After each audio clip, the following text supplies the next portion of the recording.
there, it's Erin with Time Saving Templates, and today I'm going to be going over one of the templates we have for rental property management, and this is the multi-unit rental tracking template. So this works great if you have properties with units or apartments, or even just different roommate situations. If you rent out per room or something like that, this template will be a great option. So let me get the file open, and this is very similar to one of our best sellers, the Landlord Template. This variation was made for people who specifically have units. So if you like the look and feel of this, but you don't have units, then there's also the regular version of the Landlord Template, which I can link to that video and listing as well. The main difference is this one has each tab or page is a different building, and we have options starting at 5 building up to 25 building.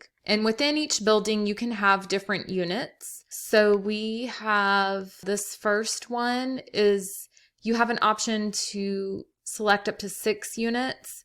We do have an upgraded version that allows for up to 15 units per building. So each building can have their own unit. And the way it's set up is that you'll see the drop-down menu. It's going to link to whatever you enter here.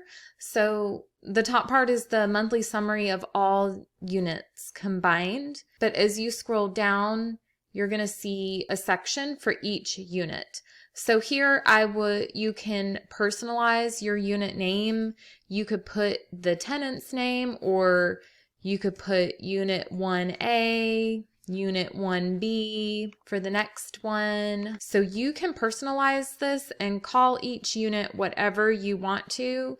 And then you can also name the entire property, whatever you want to call the building. Building on Main Street. I don't know.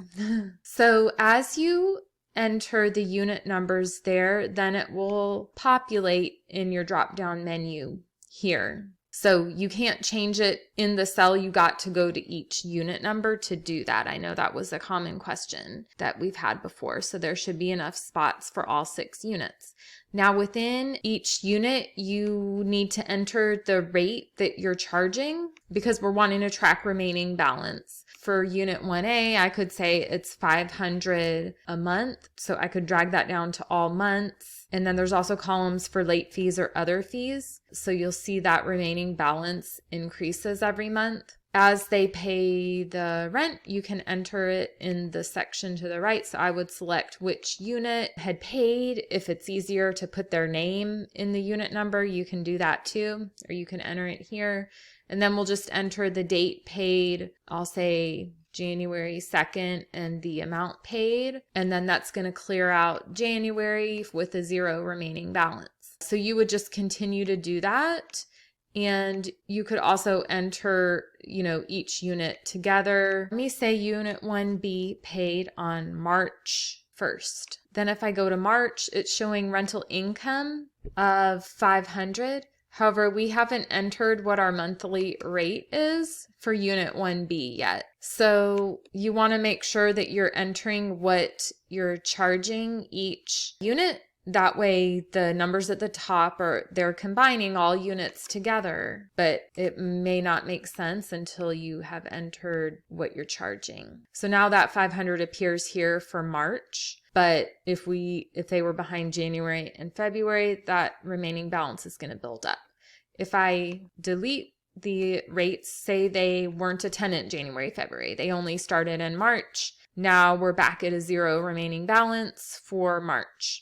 Okay, so that's how you would go about filling out the file. And if you don't want all these big numbers, you could also just enter the monthly rate as the month occurs. So say I'm in April, I don't want to show the future months. I only want to show January through April, and how that way it only calculates the balance that they're behind through April. So you could do it that way too. Now, if you scroll right, you'll see I have some numbers here in rental expenses. The rental expenses are going to be on the right side. So they're going to be expenses for all units. and you'll just be able to select an expense category, date, and amount, and it's going to also fill out into a summary. So the expenses are set up per building. So building 2 will have their own expense, building 1, but it's not unit specific. If you really want unit specific expenses, then I would recommend the regular landlord template and get enough properties at the bottom that you can track all your units as its own property. That's how you'll be able to track your units. So I'll link to that one. There's another video explaining how to do that with the regular landlord template as well, or just reach out if you have a question on that. I know that sounds confusing. So after you go through your pages and you have entered the different tenants in each building and each unit, the information gets populated in the main page where we have the annual rental income. You'll see it automatically pulls in the property name. So this is a summary by building, not by unit. So the main summary is going to add up your total income per building and expenses per building with a profit loss on the bottom. And you can change these expense categories. If you see some you want to switch out, you simply need to change them in building 1. So you can change any of these expenses here, and then it will update in all the other pages. So that's an update from the regular landlord template as well. Say I wanted to change advertising to new category. So now it's going to update in the main page, and then it's also going to update here in all the other tabs and pages are now going to have that expense category, and it will update in your drop down menu. So that is the summary page of all the buildings. And then if you're wanting to drill down into specific units, you just scroll down to see rental income and remaining balance per unit. We also have a standard expenses all page. This is helpful when you have expenses that are the same every month. So what would happen is, say I have a monthly water bill that's always $50. I would just enter 50 and it's going to populate through the entire year, if you can see here, and also get me an annual rate. And as you name each building, then it will automatically give us the option to select the building name in here.